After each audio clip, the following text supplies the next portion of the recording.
Telangana PCC అధ్యక్షుడు మహేష్ కుమార్ గౌడ్ రాష్ట్రంలో కాంగ్రెస్ బలంగా నిలుస్తోందని, పార్టీకి ఎలాంటి ప్రమాదం లేదని స్పష్టం చేశారు. గాంధీభవన్లో మీడియా సమావేశంలో మాట్లాడుతూ ఆయన ముఖ్యమైన వ్యాఖ్యలు చేశారు. మంత్రివర్గ విస్తరణపై నిర్ణయం పూర్తిగా ఏఐసీసీ మరియు ముఖ్యమంత్రి రేవంత్ రెడ్డి కలిసి తీసుకుందని తెలిపారు. తనకు డిప్యూటీ సీఎం పదవి వస్తుందన్న ప్రచారం గురించి మాట్లాడుతూ, అలాంటి వార్తలు విన్నాను, కానీ నేను పీసీసీ అధ్యక్షుడిగా ఉండడానికే సంతోషంగా ఉన్నానని గౌడ్ స్పష్టం చేశారు. తాను సంస్థాగత రాజకీయాల నుంచి వచ్చిన వ్యక్తినని, పార్టీని బలోపేతం చేయడమే తన ప్రధాన లక్ష్యమని చెప్పారు. రానున్న ఎన్నికల్లో కాంగ్రెస్ను అధికారంలోకి తీసుకురావడానికి పీసీసీ అధ్యక్షుడిగా కష్టపడతానని ధీమా వ్యక్తం చేశారు. మంత్రివర్గ విస్తరణపై తాను వ్యాఖ్యానించానని, అది తన పరిధిలోని అంశం కాదని ఆయన తెలిపారు. జూబ్లీహిల్స్ ఉప ఎన్నిక ఫలితం ఈ నెల 14న వెలువడుతుందని, ఆ ఫలితంపై తమకు విశ్వాసం ఉందని చెప్పారు. పార్టీ నాయకులు ఇంటింటికి తిరిగి ప్రజలతో మమేకమయ్యారని, సంక్షేమ కార్యక్రమాలు మంచి ఫలితాలను ఇస్తాయని తెలిపారు.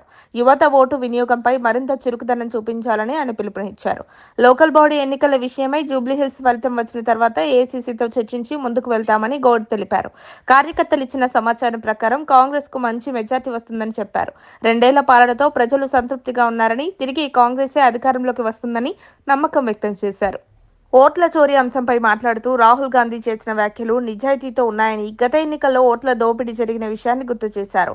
ఆధార్, ఐడెంటిటీ కార్డులు లింక్ ఉన్నప్పటికీ ఫేక్ ఓట్లు ఎలా వేయగలిగారు అని ప్రశ్నించారు. డీసీసీ కమిటీ ఎంపికలు తుది దశలో ఉన్నాయని, లిస్టు త్వరలో ఏఐసీసీ ప్రకటించవచ్చని తెలిపారు. పార్టీ పదవులు ఆలస్యమయ్యాయని అంగీకరించిన గౌడ్, త్వరలోనే వాటిని పూర్తి చేస్తామని హామీ ఇచ్చారు. ఎమ్మెల్యేలకు 2 పదవులు వర్తించవని, అయితే మంత్రి కానీ ఎమ్మెల్యేలకు డీసీసీ పదవి ఇవ్వడంలో తప్పులేదని చెప్పారు.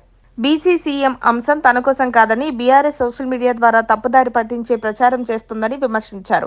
ఖైరతాబాద్ ఉప ఎన్నిక వచ్చే అవకాశం లేదని, ఫిరాయింపు అంశం స్పీకర్ పరిధిలోనే ఉందని అన్నారు. మరిన్ని అప్డేట్స్ కోసం మా కాయ్ టీవీని సబ్స్క్రైబ్ చేసుకోండి. మా వీడియో కనుక మీకు నచ్చినట్లయితే లైక్ చేయండి, షేర్ చేయండి. మీ విలువైన అభిప్రాయాలను కామెంట్ బాక్స్లో తెలియజేయండి.